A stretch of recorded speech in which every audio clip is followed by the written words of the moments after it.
Game arrive.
Good evening.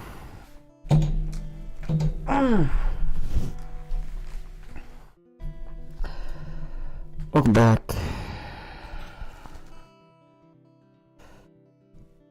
To another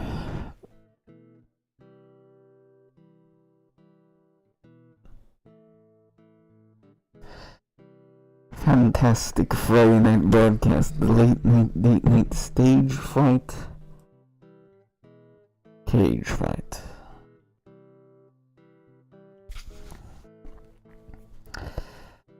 What can I say?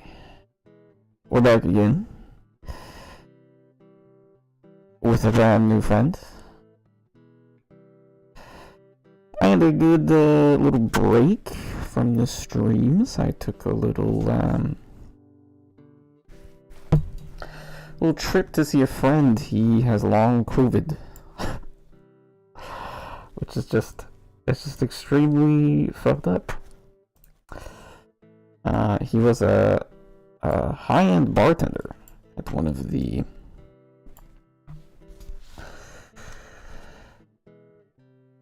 premier dining establishments in a small little college town south of where I live.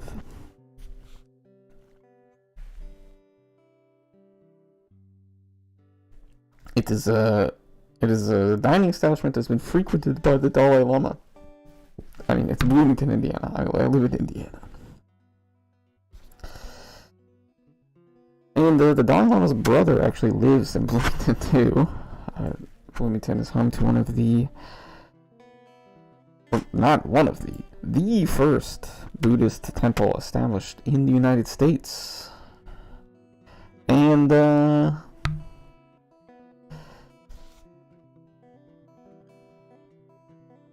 this part of the jam is so good this week.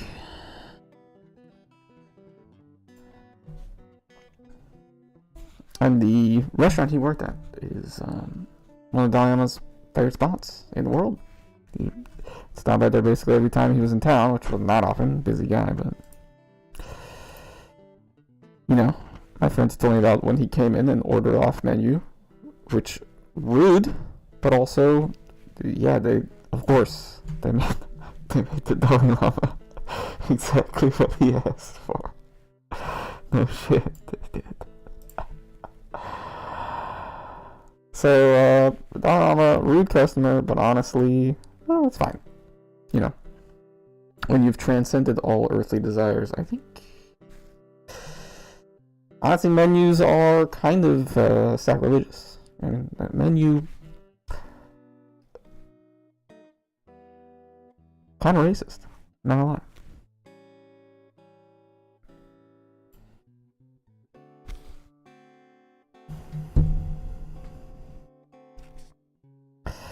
But my friend does not work as a bartender there anymore because he contracted COVID, almost died, didn't die, but now has severe neurological issues and is effectively disabled.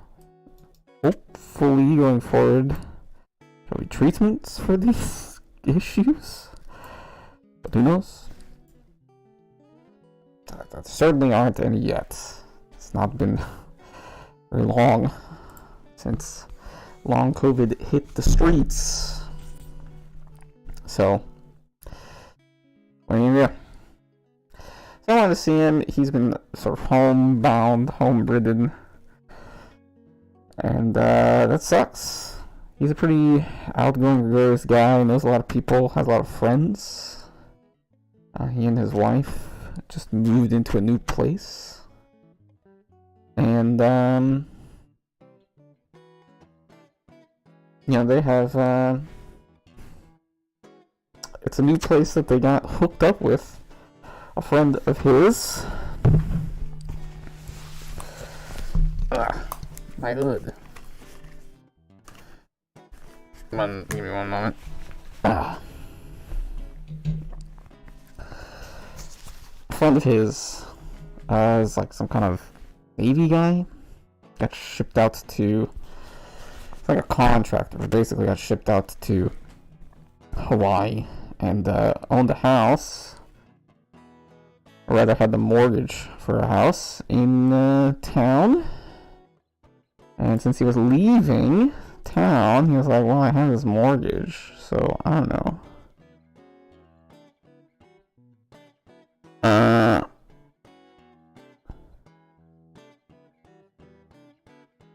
It'd be, just kind of waste to sell this, and I'll just rent it to you. So my friend and his wife moved in there. So I got them a new TV. It was cheap as shit for the holiday season. And also their TV was like a scuffed ass old Dell monitor or some shit. It was fucking trash. And I was trying to show them Chainsaw Man on this horrible TV. Ugh. I got him a new one as a housewarming gift, and as a thank you for all the many times he's helped me out over the years. I hope they're enjoying that, and yeah, that's what I got up to. It was cool. We watched a lot of anime. They're kind of in a content hole. Obviously, he's like, house ridden, so they've just been hanging out and watching a lot of stuff. It's pretty tough scenario, honestly, but he's alive and he's taking it in stride. He's in good spirits. None of the news, it's neurological and not something potentially fatal, which is great news for me too. I love to hear that. And I mean, we're all just moving through the pandemic, looking to the future. Speaking of the future, holy shit, Twitter.com. Oh my god, the Twitter.com, dude. Oh god. What is happening, dude? Literally, what is going on? Like, what the fuck?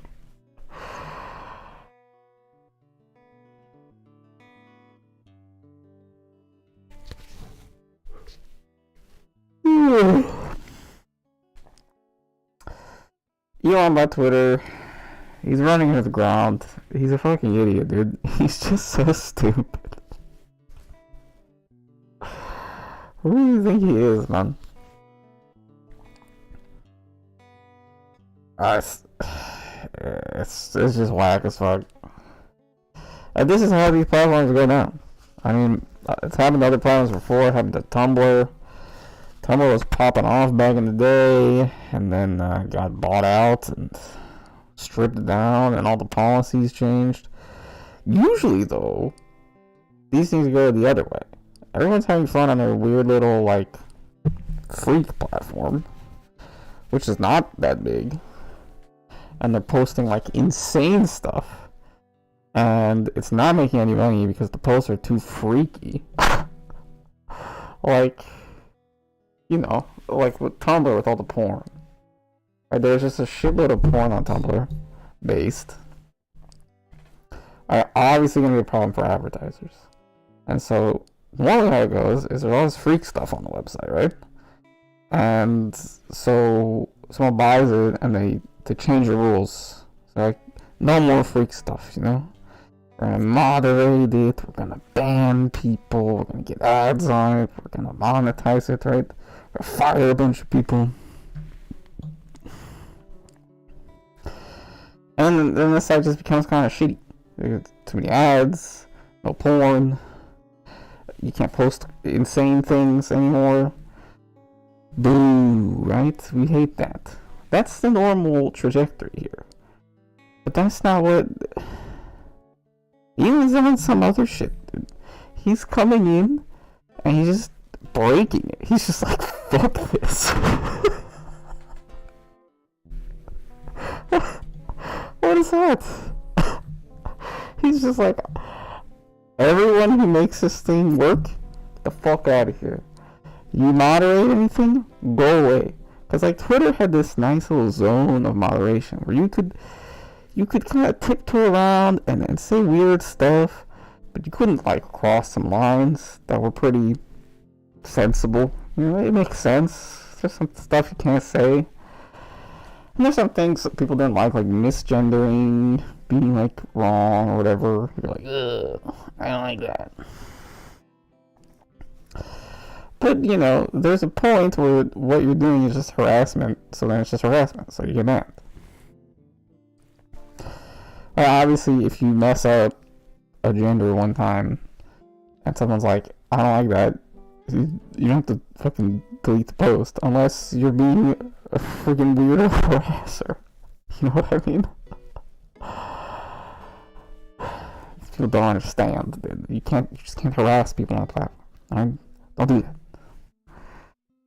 But so it sort of worked out this difficult to negotiate moderation balance. Where you post a lot of weird stuff.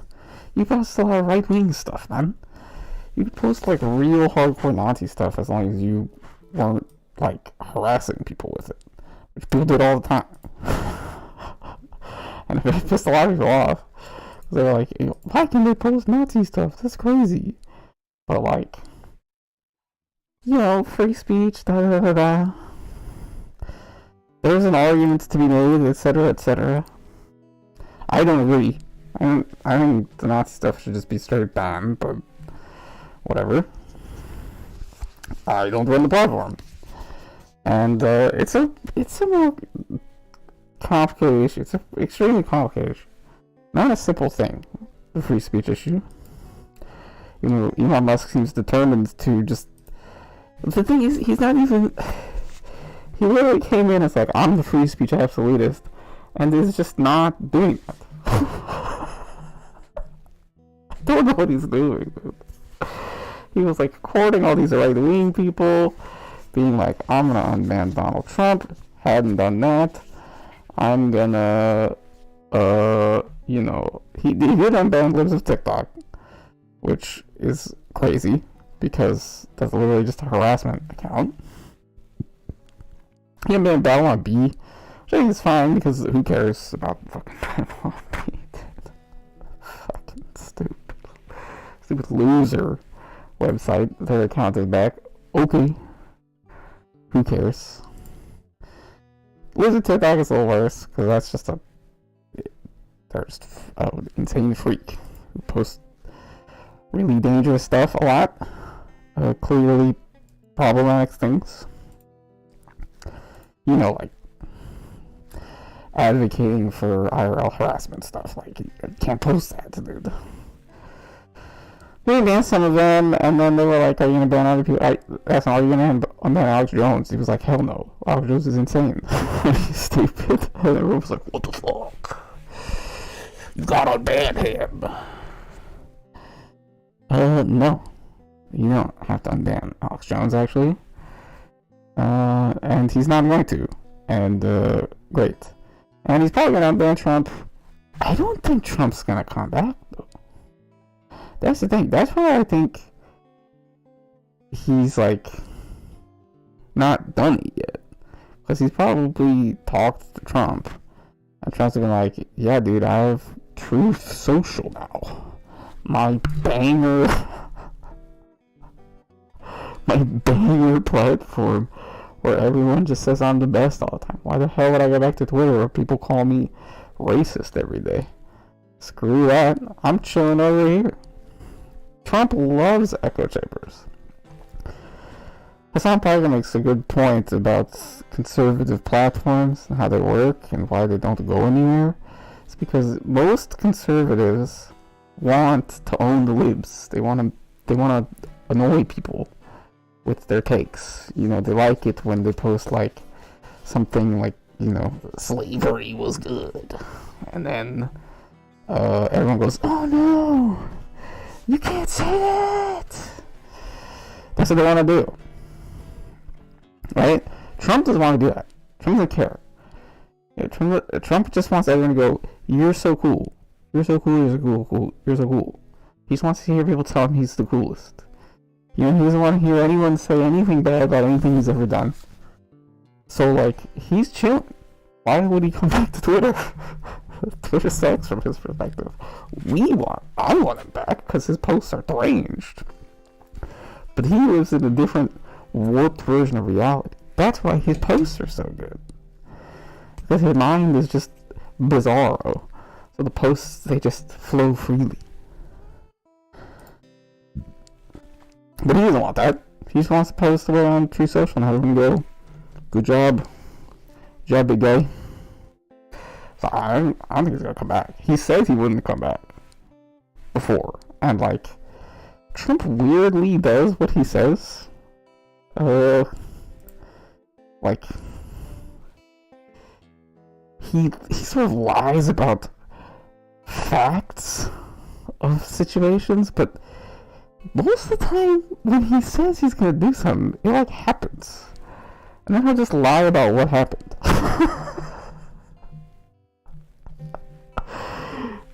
Such a weird guy. Truly just a strange, bizarre person. I don't really know how his mind works overall. But yeah, I just don't think he's gonna come back, which sucks. I would love the Trump round 2. At the end of Twitter, Trump comes back, posts away, and then the whole thing just flames out in a blaze of Elon. That's where to go, dude. That'd be the best. We all want it. I kind of doubt it, though. The world's too boring for that. But you know what's not boring? Chainsaw Man. Chainsaw Man Heroes, get out now. Go away. I think that's all I want to talk about the world going forward. No one has any idea what's going on Twitter. Literally no one has any clue. I think it will pull through because I think there are a lot of devs there who don't want the platform to crash and, will help whoever weird new devs Elon hires to be on board. And the thing is, it's not like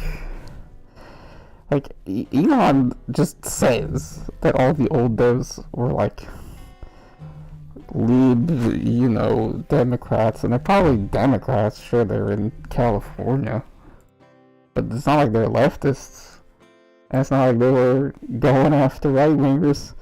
There's so much right wing content on that platform. So like, he brings in a new team of slightly more conservative Silicon Valley guys. Okay, I'm sure most of those dudes were libertarians anyway. It's like, it seemed that way. I mean, they implemented NFTs on their platform. Like, come on. Like, these guys aren't radical leftists or anything. They're just, they're just gonna ban you for harassing people. Sorry. And you're still gonna get banned for harassing people. Eventually, I guess. I don't know. I'm sure all the people that get banned will get banned eventually again. Because they're gonna do the same thing that they did. They're not gonna learn their lesson or whatever. They're just gonna get banned again. That's how it always goes.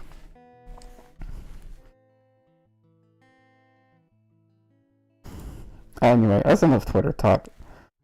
I talked about that too much, dude. It's gonna melt my brain. My brain's gonna fucking melt.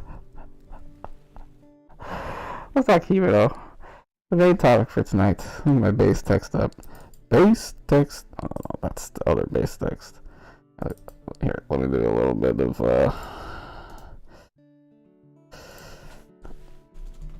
socials. No. Get out of here.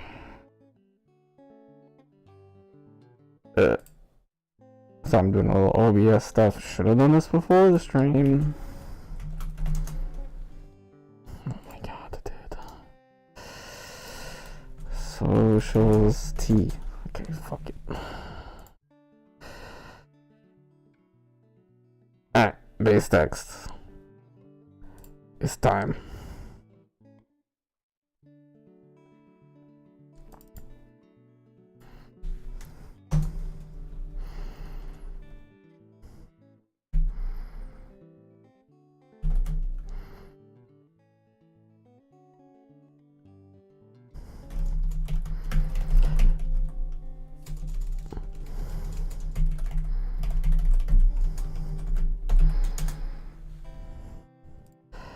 Tonight's episode.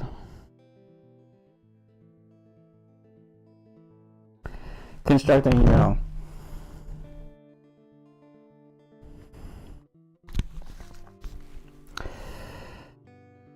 You see on the right, dude, I got the chat on screen now. Boom, I got my widgets back up.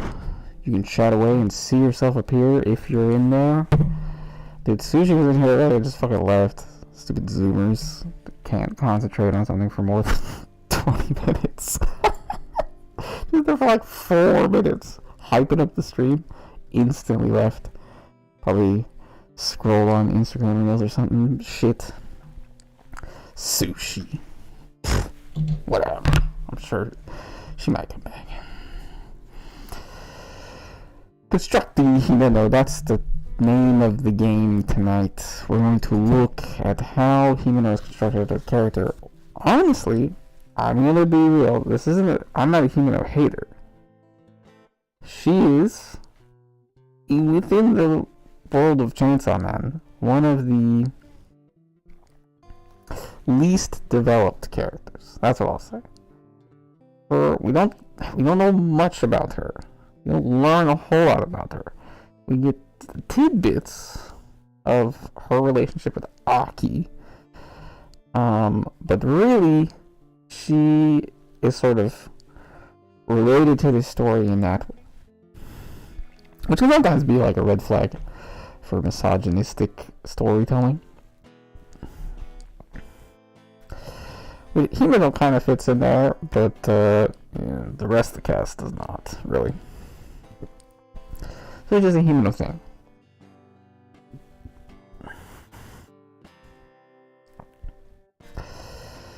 It's just, I don't know why Fujimoto doesn't want to dig in. Well, no spoilers. But Himeno does not want to dig all the way into the character. However, we still get an emotional connection with the character. We still get an understanding of the character. And that understanding motivates what the character does. I mean, that's just how you construct characters. That's what character construction does. That's how you build characters in a story. You flesh out their past and their perspective and their goals and their desires. And, you know, that is the character. That's what it is. And there's also, of course, the character design and stuff in the anime. But, yeah. That's just kind of flashy facade. The character themselves is a part of the story. But I want to take a Himeno because in this last episode, episode 6, so spoilers will be coming if you haven't seen episode 6 left yet. I don't know why you're watching this stream instead of going to watching the Chainsaw Man episode. A, don't do that, that's stupid. But B, go do that now. Alright, stop watching the stream. Don't come back. Just, I got the views, click the thumbs up, click the sub, get out of here. Go watch Chainsaw Man. Fuck this. Go read Chainsaw Man. You know, go on a date. Go touch grass. Get out of here. Maybe come back later.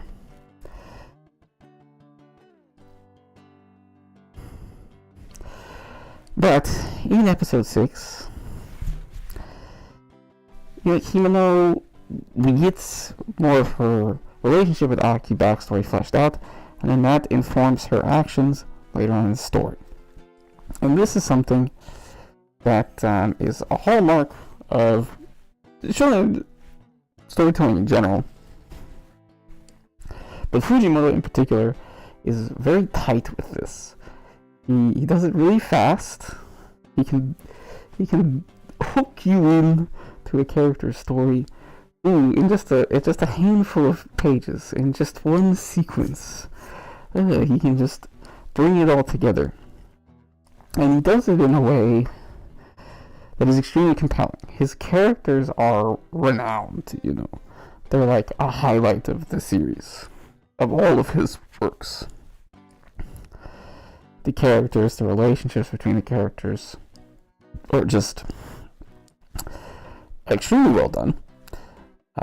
He himself, though, has said he's never practiced making characters. He's never worked on it. He just does it. And so tonight I want to talk about how characters are constructed. What does it mean to construct the characters? Why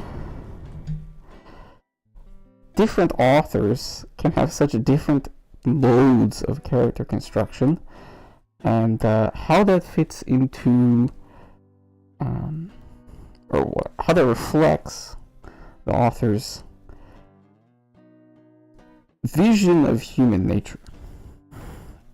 I'm going to talk about what that means for Fujimoto's vision of human nature a little bit through the lens of Himeno. That's the plan tonight. We're going to take a look a little bit at how she's constructed, take that out to what character construction is all about, and then bring that back down to Chainsaw Man again to talk about what Fujimoto thinks about human nature, and then contrast that a little bit with other series. I didn't prepare a bunch of other notes on other series, so it'll be off the dome. But we'll do that. So that'll be fun.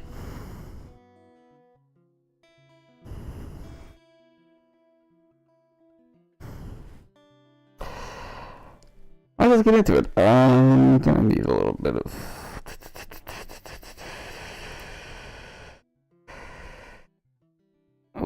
of time here. Okay, don't do that. Why are you doing that?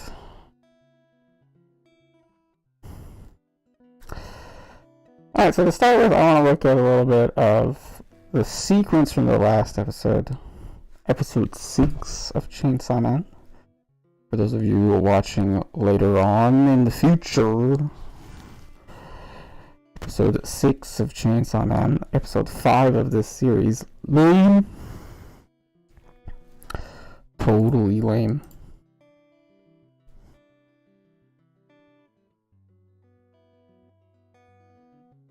Oh?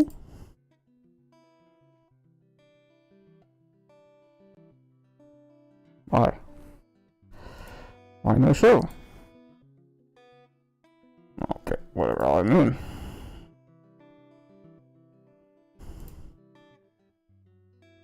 Why no show? I have to open with something else then? Dude.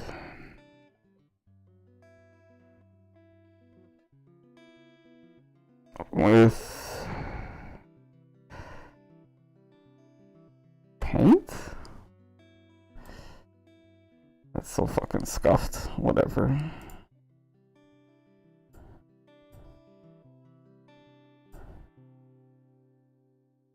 Okay. I have to paint either.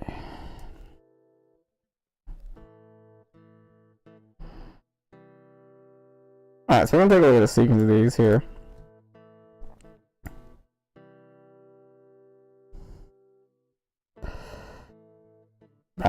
So this is really the first we get. This is a start. And we're starting with something that looks like a normal character development, right? We're gonna get their philosophy on life, right? This is the talking head moment where Himeno is explaining her perspective. This starts exactly like every, I don't know, character monologue from a shonen, right? They're gonna be like, this is what I think, this is my perspective, we have the battle, right? This is obviously an ally. You know, so it's gonna be like Sanji explaining his vision to Luffy. You know, I'm a good chef, I want to cook for people, I want to see the all blue, da da da da da. But that's not how Fujimoto does things. That is not how Fujimoto digs into a character. This is how. Let's see if it works this time.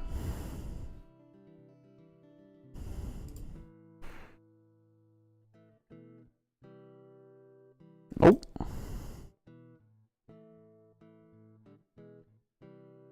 Stop that. I don't know where, dude. So annoying, alright? We'll open it with paint. Alright.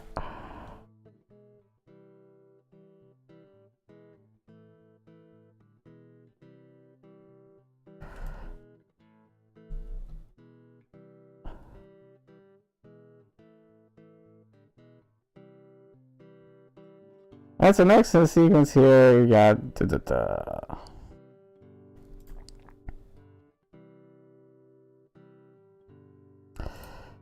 devil hunters die young anyway, might as well smoke. This is back in the past. We have gone into the past. I can hear her talking. This is the flashback. And again, it seems like we're getting some of Himeno's perspective, but really, what we're experiencing here is a moment, an emotional moment in Himeno's past, right? We're getting a connection, an emotional connection between Himeno and Aki through this event, through this experience that Himeno goes through. We're seeing Himeno's experience of this event. And yes, some of her perspective is in there, but it's not really like a monologue. It's not really like an explanation. It's just kind of some lines. Just kind of a sense of her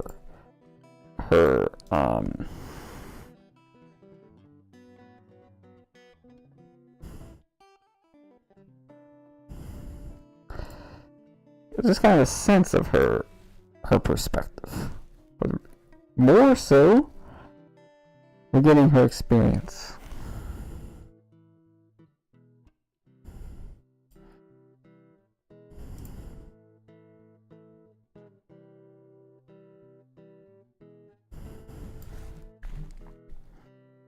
Alright, and then next up,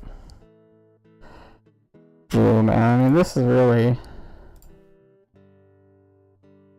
the crux of Himeno's character. We saw it in the earlier episode, in episode 5. She's saying, like, don't die, Aki. But she doesn't. She's been through this experience, right? Of when her partner gets killed. Her buddy. When your buddy gets killed, you know. She didn't like that. She's tired of seeing the people that she works with die. I wonder why, dude. That's so weird. You know, the horror of death, the pain of loss. And then we go through the sequence of her getting slapped by her former partner before Aki, who died. Their girlfriend comes, slaps Himeno, and it's very much this, like, Himeno's been through this before. She's had to deal with the bereaved family members, lovers, etc. of her partners who have died before. She doesn't like it. sucks. Right? Obviously bad. And again, not like crazy complicated. But then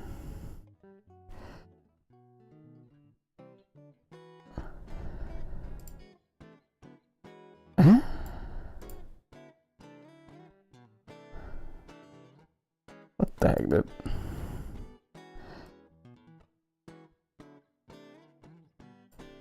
There we go. Then we get this one.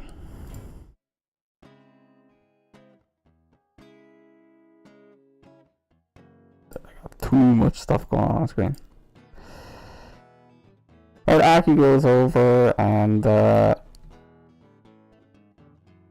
sticks some gum on this this woman who's just slapped Himeno.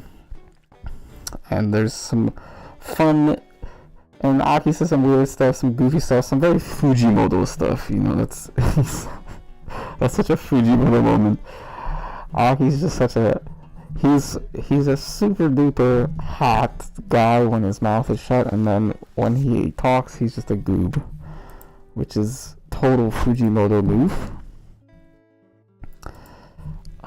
To do that, to just have your super hot badass character also just be a total loser goober. We love that over here. Okay, so now she's laughing.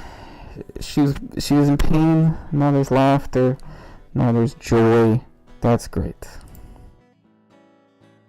Alright, okay, why are we taking this? Stick with me, alright? We're going on a journey here. Alright, come on.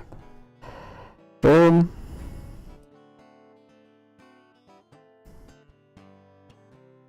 The fact that everyone is pissing me off. I'll figure out a different way to do this. This is working okay.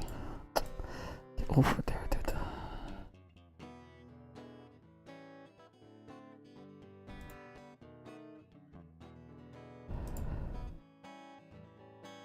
No. Will I be the top one? I hope so. And all of this culminates with her and Aki sitting down at the restaurant. They go, and Himeno convinces Aki to smoke. Alright, and so this is where it all comes back together. Where at the beginning, Himeno was trying to get Aki to smoke. He didn't want to smoke. She was saying, you're gonna die fast anyway, so you should just smoke. We come back to her smoking in the present when she was remembering all this stuff. Because Denji had said, you know, you and Aki will smoke the same cigarettes, and she was thinking back on how that fact came to be.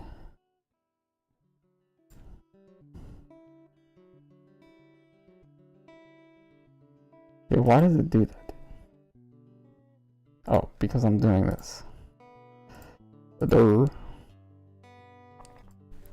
And then the culmination is when Aki comes back, and now he's totally addicted. He smokes now, and he takes Himeno's last cigarette. They share the final cigarette in the infinite hallways as they run out of supplies. Da da da da da. Great story, great episode. Alright, wonderful. Nice little summary of that flashback. So there we go. This is Himeno's character development, and it comes into play later in the episode because later on, Himeno is not willing to let Aki sacrifice his life to use the sword to get them out of this scenario. Instead, she will sacrifice Denji to the Eternity Devil rather than to allow Aki to sacrifice his life in any way, you know, some percentage of his lifespan.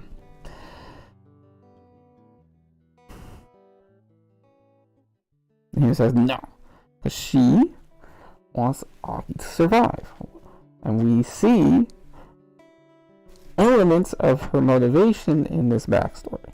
Right? So this backstory is built into her motivations for the story going forward.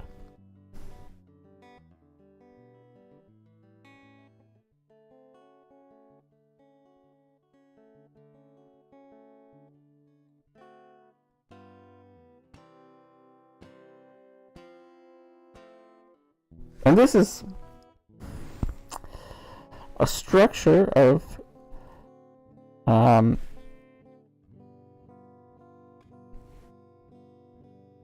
this is a structure of character development that Fujimoto follows a lot. Right? We also saw it with Power before, right? Power comes in, don't know anything about her, then we get her backstory, her encountering her cat, wanting to save the cat, and her, her being emotionally affected by her connection with this cat. That's where you have Himeno being emotionally affected by her connection with Aki. And then that motivates her action in the story going on. Okay. So, base text time.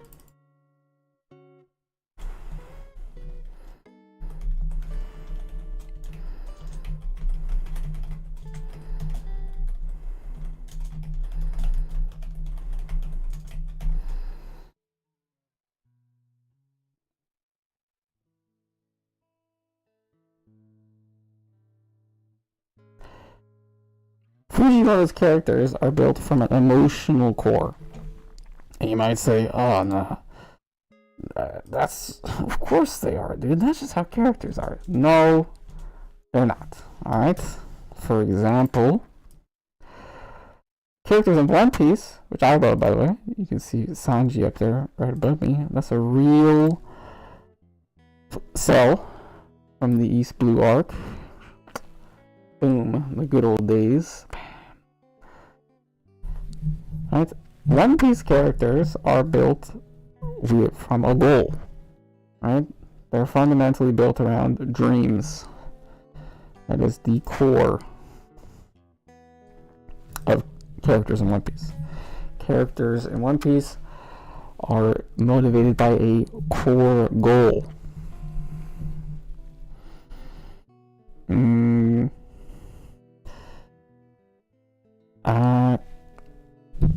Characters in Bleach, honestly, I don't really know. They're kind of bad. I love Bleach. The characters are really cool. What is like the core of characters in Bleach? The fact that they don't really have one is kind of what makes the characters not the best. I'm not gonna lie. I guess it would be sort of... The thing is that they're all kind of the same. They're all kind of motivated by, they're like relationships. It's like relational, You have, Bukia with her brother, and her duties to society, and, people who caring about your family, caring about Soul Society, caring about the Kunchi for Ishida, right? Chad, caring about his family too. It's all very like the relationships of the character are their core, which kind of is not the best. Kind of makes them all feel the same, but it's fun. The fights are really cool, and the character designs are badass, so it's fine. Naruto. What's like the core of characters in Naruto? Naruto is also pretty like relationship based, but more sort of family. I would say like family ties are really the core of characters in Naruto. Naruto characters sort of built around their relationships, their family. The Fujimoto goes sort of really granular with it. They have this emotional core. They have these moments, these experiences that have caused emotions for them. So Himeno, right? She trying to get Aki to smoke, and then this goofy thing happens. He's being a goofball, sticks gum onto this person who had come to slap her in the face. And it's like, Lamau, that's so stupid, bro. And then she gets him to smoke. That experience, right, is like an emotion that Himeno has. So Himeno has these emotions with relation to Aki, and then that is like an emotional core of her character, which then builds out into her motivation and her action and the choices she makes in the story.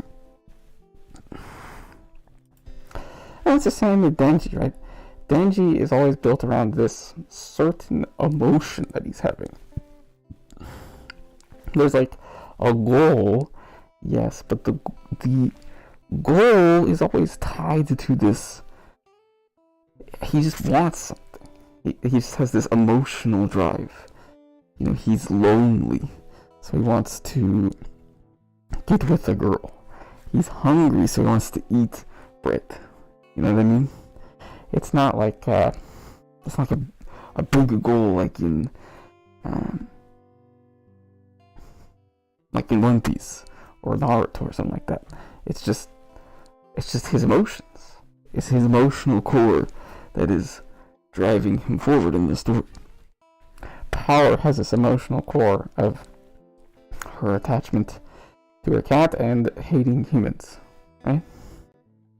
Aki has this emotional core of his trauma of losing his family to the gun devil, and then other things that happen further on in the story. We'll build on to that, but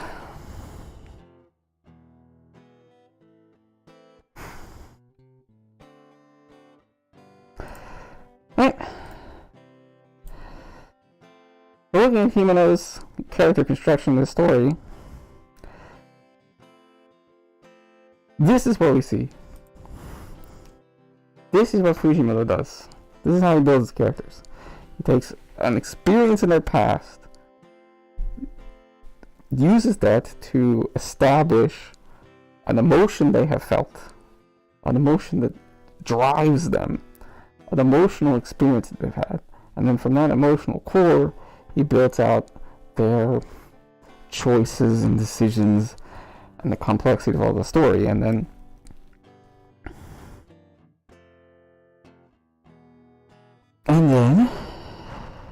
catch my breath a little bit.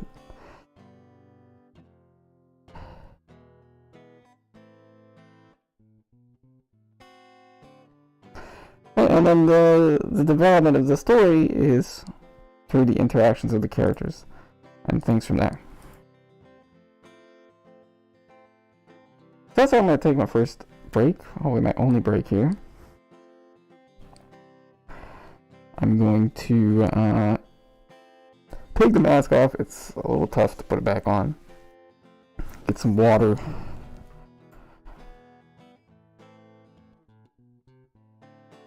Catch my breath a little bit.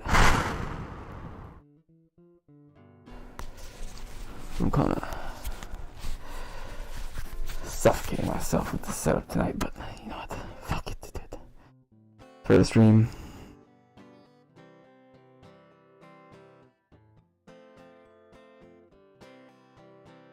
And we'll be back, and we'll talk about the second half of this whole discussion, how that relates to a perspective on human nature.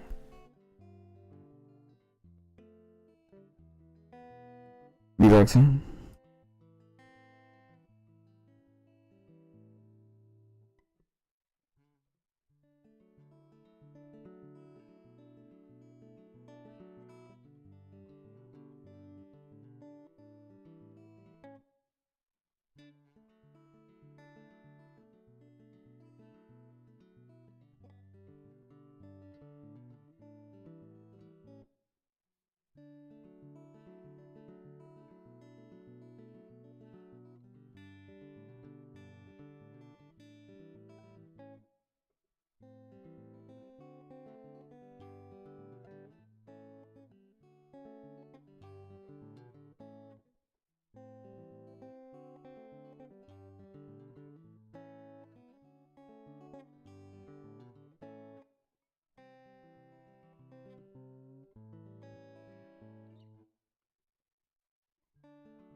We're back. That was a nice break. I honestly think this setup of this mask is suffocating me. But you know what? We do it for the stream, dude.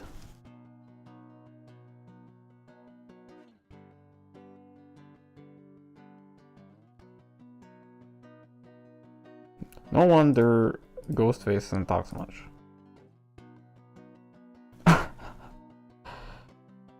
Alright. Boom.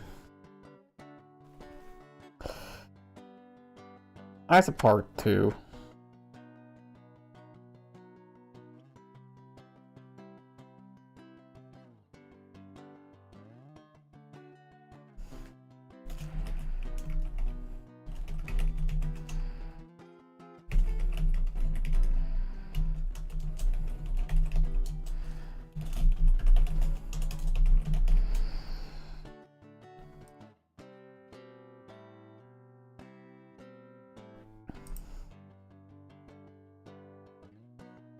So,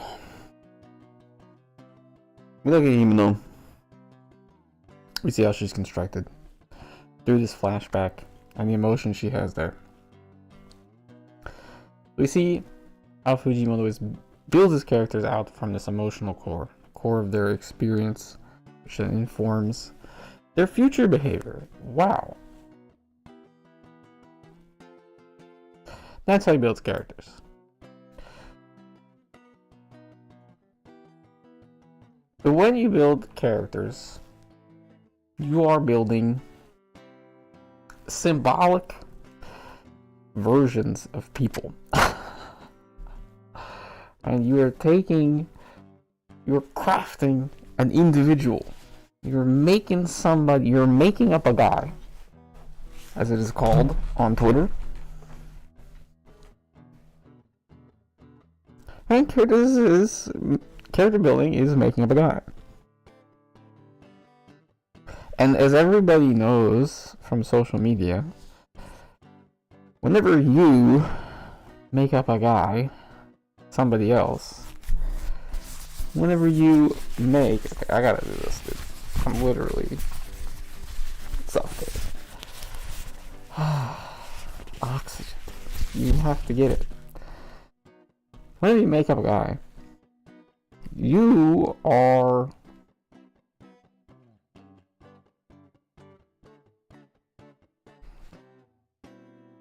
projecting, right? Everybody knows it. And it's not quite projecting.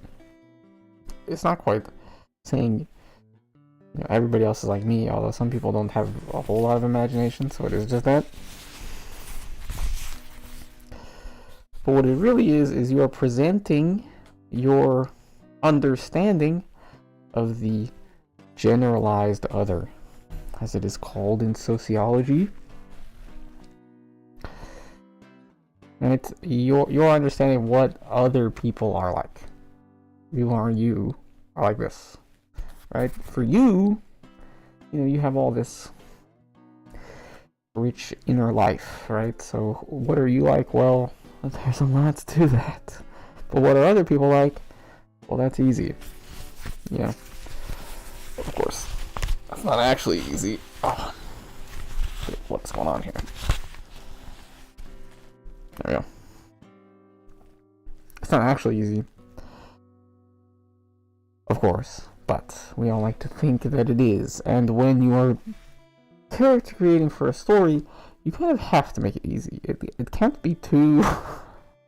it can't be too detailed. Right? You can't really build characters as real people fully. They won't make sense as characters in a story. Your audience won't be able to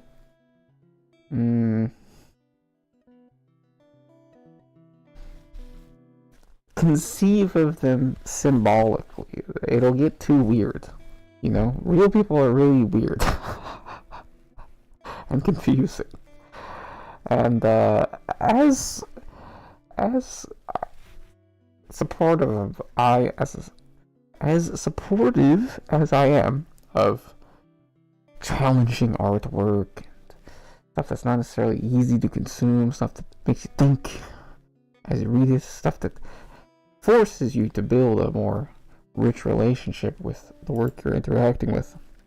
As much as I love stuff like that, if the characters were like real people, it would just be so weird, man. It would just be too confusing.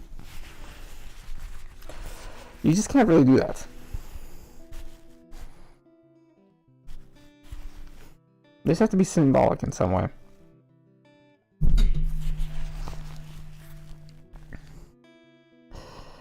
And so you have to build them not necessarily as full, human beings that exist in some real alternate space. A good example of what I'm talking about, where it would be too much, is just Lord of the Rings. It's like all of these characters just have all of this details of their backstories. It's just a lot of it you just don't care. It's just doesn't seem that relevant. It's like, why? I don't need to know all this stuff about this guy. Who gives a shit about these relationships, right? It's too much. It's too complicated. It's too confusing. It gets weird. The movies did a great job of paring that all down into a much more symbolic form for the characters that you can easily consume without reading paragraphs about all the shit that happened from the Silmarillion backstory. Fucking, who cares? Right? So, when you do that, when you are making up a guy, you are presenting a vision of the generalized other. You are building a perspective on human nature. And this isn't necessarily like the author's personal perspective on human nature, right? This is just how they've decided to build characters. This is just the way they think it is. They're trying to make an entertaining, compelling story. So, like, they don't care if this is like a correct, an accurate view of humanity. Like, they're not sitting there philosophizing about what humans are like and reading, Camus and Kierkegaard and shit. I mean, some of them are. Ishida does that, for sure. Ishida's character building is mega philosophical, way too existential, honestly. Very good. Very great. Ishida likes characters building too much. He just fucking builds way too many characters. So focus in, buddy. Focus in.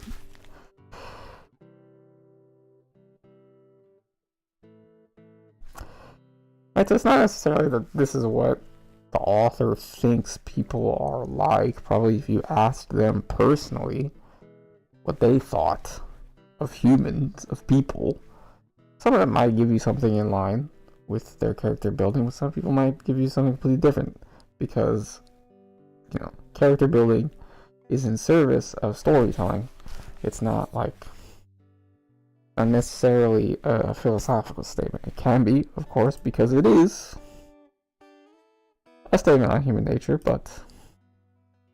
and you could use it that way, but it does not have to align with what the author personally thinks necessarily.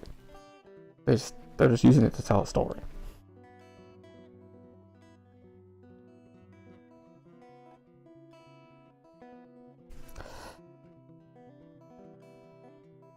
And so, what does this mean in the case of Fujimoto? In the case of Himeno, for example, what kind of perspective on human nature do we have here? Whew.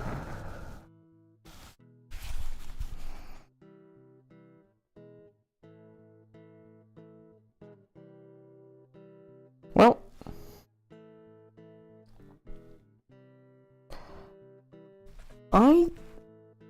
think, and this is a matter of interpretation as well, because it's not like there's only one way to read this construction or anything like that. So this is merely my singular interpretation, not necessarily the only one. Like I said, Fujimoto's characters have this emotional core, and that motivates their action. And this is fundamentally irrational.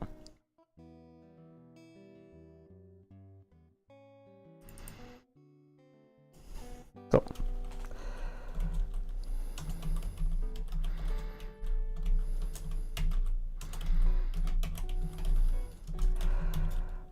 or what should I say? It's illogical,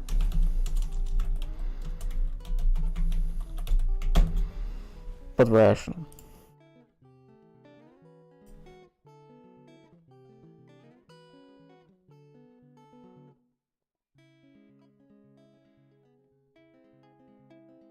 Right, they don't necessarily follow logic. What Himeno is trying to do with Aki and saving Aki and not letting Aki use the sword, and trying to sacrifice Denji instead, not logical. Aki actually lays it out. It's like, this devil wants to eat Denji. Clearly it has some reason for doing that. We don't know what it is, but it's what the devil wants. We shouldn't do that. Doesn't make sense to do that. Good point, Aki. Smart dude. Now we find out later he wasn't doing that because of logic, but come back to that. However, we understand that it makes sense for Himeno to behave this way, to try and sacrifice Denji to save Aki, because she has this emotional connection with Aki. Her emotional core is tied to her relationship with her partners, with Aki in particular, as a partner who's lived the longest and who she has this special emotional bond with. From that emotional core which Fujimoto constructs through the flashback.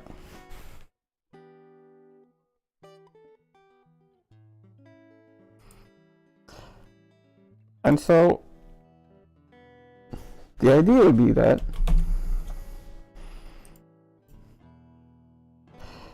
humans are illogical but rational.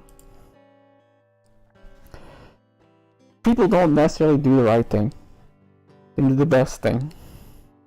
They don't follow the abstract ideals of what is the most sensible thing to do in every scenario. But the reasons that they do things make sense if you understand the core of their emotions.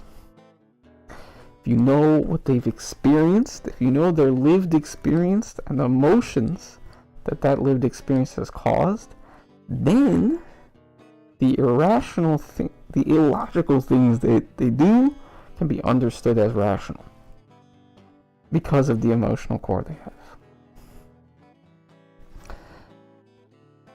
And I think this perspective that Fujimoto is presenting, is working with to construct characters, is what makes the characters so compelling, such a compelling part of Chainsaw Man, because that's right. Because that's correct. That is true. You know? That is a true thing about people, and it's a really high level vision of human nature, right? Compare that to something like Naruto, okay? And put some more text up. Naruto characters. I mentioned Naruto characters are like motivated by family ties. Sasuke's got his stuff. Naruto's got his stuff. One of the reasons Sakura is kind of like a lame character is because she really just wants to get at Sasuke, and we don't know anything about like her family or relationships with other people. She's kind of there, dude. The fucking Sakura, dude. Anyway, but I guess in that sense, as like Sasuke's wife, she too is defined in a familial way.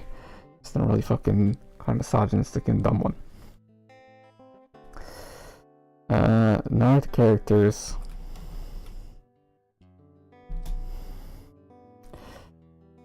Are I'll say it like this. Freudian. And not in the like Oedipus way. I mean, Oedipus complex is a particular complex. Freud's whole point about people is that we are defined by a relationship with our family, right? Our relationship with our parents, relationship with our siblings. These are the kind of things that make us who we are, because we grow up with our families, and so those relationships define us. So now the characters have this very Freudian element to them, where, you know, what has happened to them with their families specifically, and their relationships with their families going forward really define their motivations and the core of the character, right?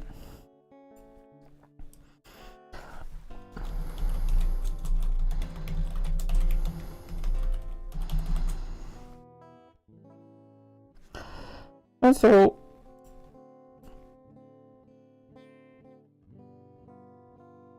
from that thought process, you might draw the conclusion that humans are defined by families, as kind of the take from Naruto's character building. I think there's more than one way to view Naruto's character building. It's not quite as straightforward as all that, but that's a common thread, certainly. And so you can definitely pull this perspective on human nature out of the character building in Naruto, the story. And this one is just, it's true, but it's not, you know, the way it works is really complicated. And Naruto gets into that quite a bit. But it's really specific, you know. This is something that sort of weighs the characters down in Naruto more than it allows freedom of, you know, a richness of characters, right? It's sort of like everyone's bogged down by their dad. Everyone's got fucking dad issues, you know. Everyone's got some fucking baggage with their family that they have to deal with. Which is like, that's fine, you know, it's cool, but it's kind of a, it's kind of a weight on the storytelling, right? And it's also a weight from the perspective of human nature, right? It's sort of a, because you don't get to pick anything about your family, and it sort of warps the richness of your experience of life around this very specific subset of your relationships, right? If you believe that you are defined by your relationship with your family, well then everything that happens to you has to be sort of reflected and discussed in terms of that. Which, you know, isn't wrong. I mean, people's families are super important. You can't deny that. But if you compare that to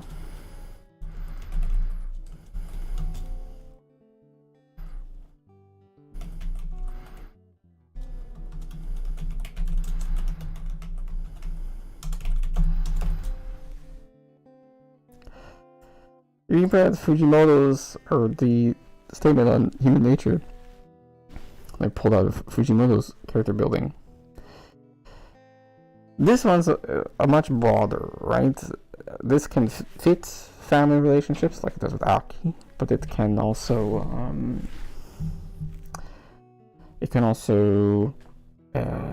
fit Himeno's relationship with Aki.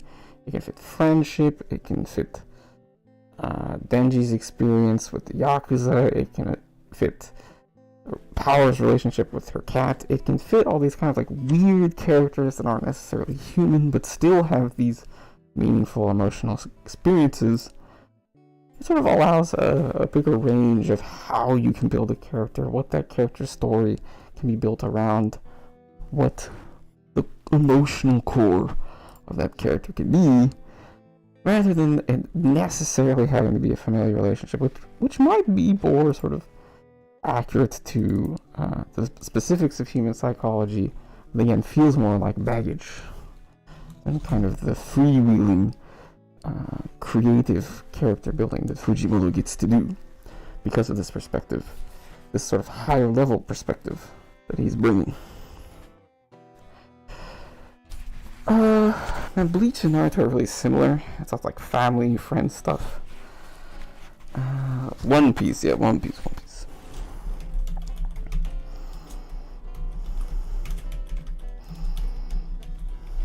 Goal-oriented. Right? This is very obvious, right? One of these characters are goal-oriented. Their core of the characters are these goals that they have, the dreams. Everybody on the boat has a dream. That's basically, if you want to get on the boat, you need a fucking dream. You know what I mean? That is what it is. Kind of. We sort of lost that. That sort of like stopped being how things are nowadays. I don't know, I kind of miss the whole dream stuff. You know what I mean? One Piece kind of fell off in that regard, but regardless, that's certainly a core theme of the story. People's dreams do not end. Goal-oriented characters.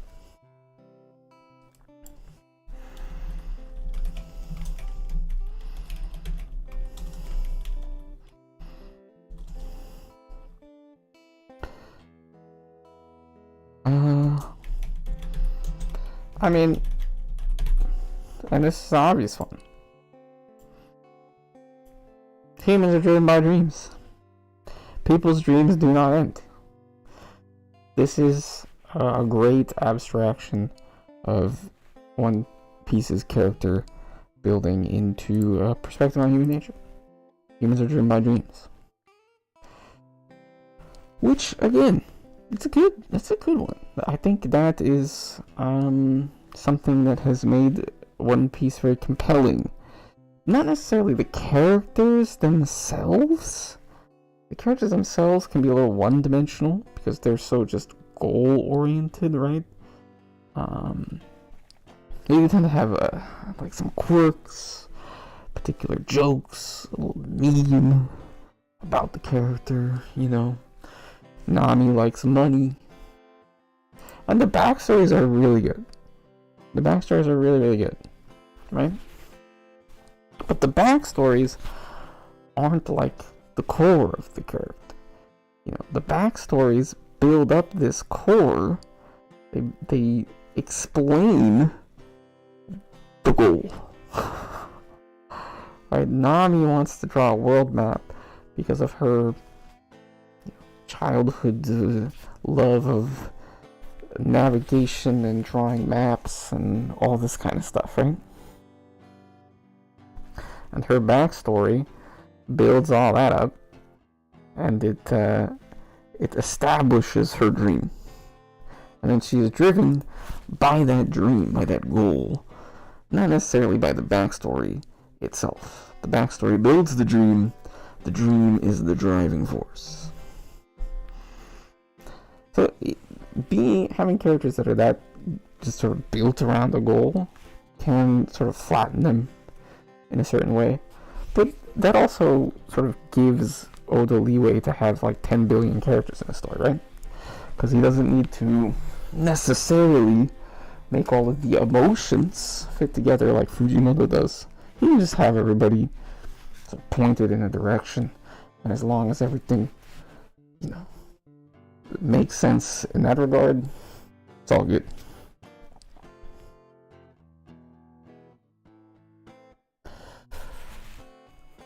But I think that the characters themselves aren't necessarily the most compelling, but the perspective on human nature is really compelling. That sense of like, everybody's going for their dream, Humans fight for their dreams. Even the villains fight for their dreams,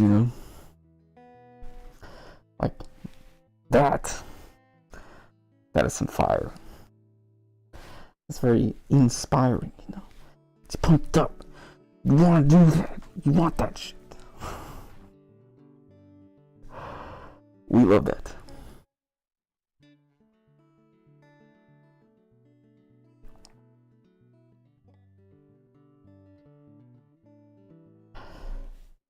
That's very inspiring and exciting, but it can be a little unrelatable too, because not everybody,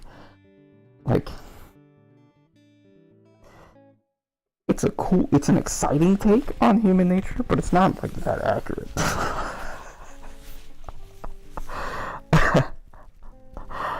Again, it's a little specific, you know what I mean? If you're like an entrepreneur, or like an athlete or something like that, it's cool. But if you're like a CPA or whatever, you might have like a vague dream of like, oh, I've always wanted to be a musician.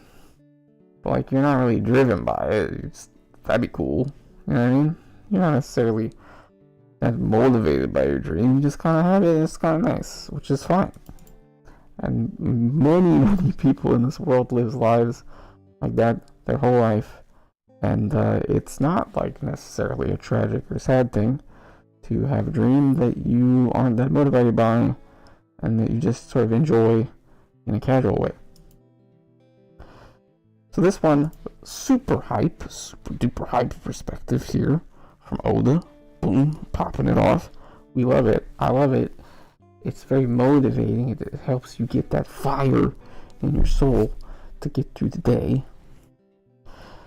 But it's not necessarily the most resonant, It's not necessarily the most relatable. Whereas, coming back to it,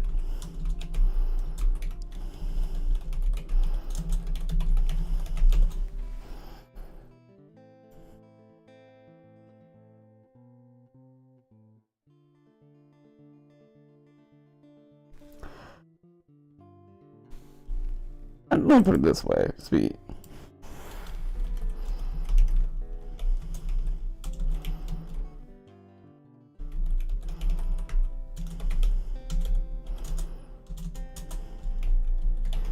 Be a little more precise. I'm getting a little hype with it.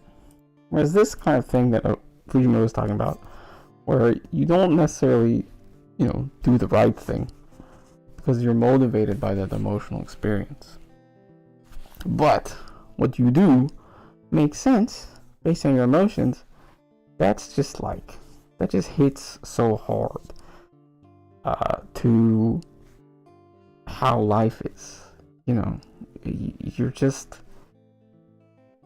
these things have happened to you. You've seen these. You have your story. The story of your life, the experiences that have changed you, the emotions about those experiences, and then those are what you think about when you're deciding what you want to do. That's how you make choices. You don't map it out necessarily in terms of your the best possible outcomes logically, which is very like Hunter x Hunter.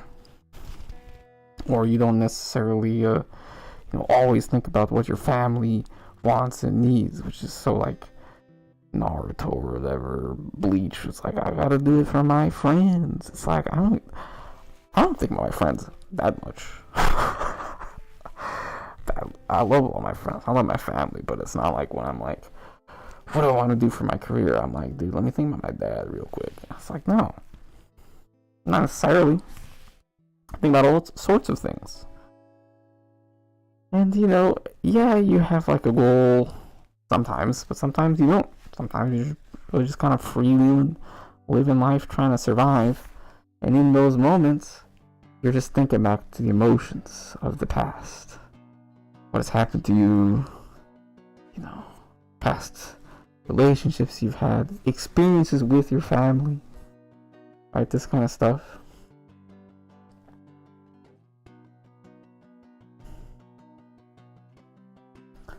That perspective is so high level, it's so malleable, it fits so much of human nature while still being digestible. You know, it's not like you have to get every detail. It's not everything. It's just the emotions crafted by your experience. That lived experience transferred to emotion is what motivates you. That's nice. You know what I mean? That's super duper nice. A super slick perspective on human nature in terms of character building, because it allows you to build all sorts of characters in all sorts of different ways through all sorts of different backstories. But it's also a great perspective to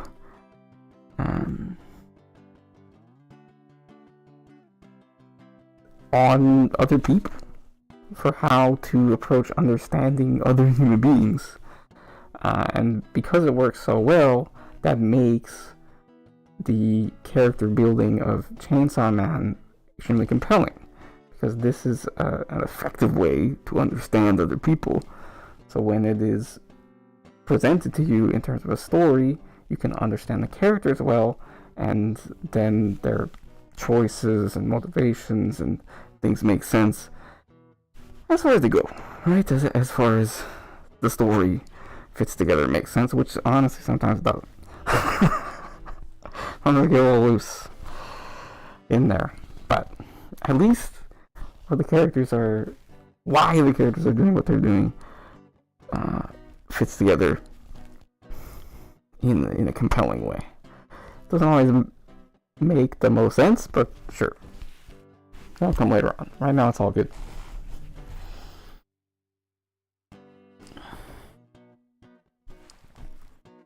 I think that's what I want to bring in my final thought here.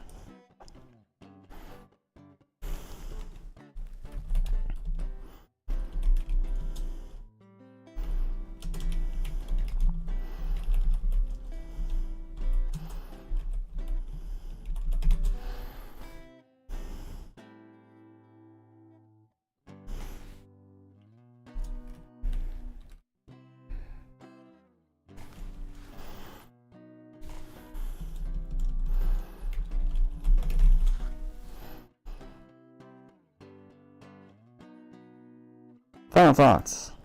With that in mind, what lesson can we learn? Consider other people's experiences. What people do, the way they are, comes from the emotions of their experiences. I think Fujimoto's right. He's got it on lock.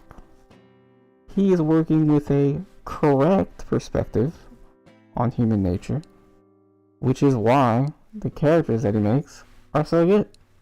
Why they hit so well, because they feel like realistic. It makes sense. You recognize the structure of the character as something that, that's how it is. And so you can learn from that. You can take that. You say, you know what? I'm not just going to say this person's crazy. I'm just going to say this person's whack. I'm going to consider their experience. And again, boom. Go read some shoujo, get some empathy in your life. But empathy is about emotions. Just consider the kind of experiences other people could have had to lead them to that point. When you see another person and you feel a need to understand, why the heck would this person do what they do? Think of their experiences, you know? Think of what they've been through, or could have been through, that brought them to this point. And that might soften your take on them a little bit. It might give you a little bit of richer understanding of others, a richer understanding of human nature, and a richer understanding of yourself at the end of it. And you can apply this to yourself too. Think of your own experiences and the emotions they've had, that you have had about them, and maybe you can understand yourself a little bit better, which is, as I always say, the ultimate goal. Because truly the only thing you have any hope of understanding in this world is yourself. That's the closing thought for the night. Consider other people's experience. Thanks everyone who stopped by, if you did stop by. Thanks everybody who didn't stop by, if you didn't stop by. Thanks everybody who subs later on. Everybody who liked the tweet. Thank you, Twitter, for your service to this world. See you on Web 3.0. God bless you all, and good night.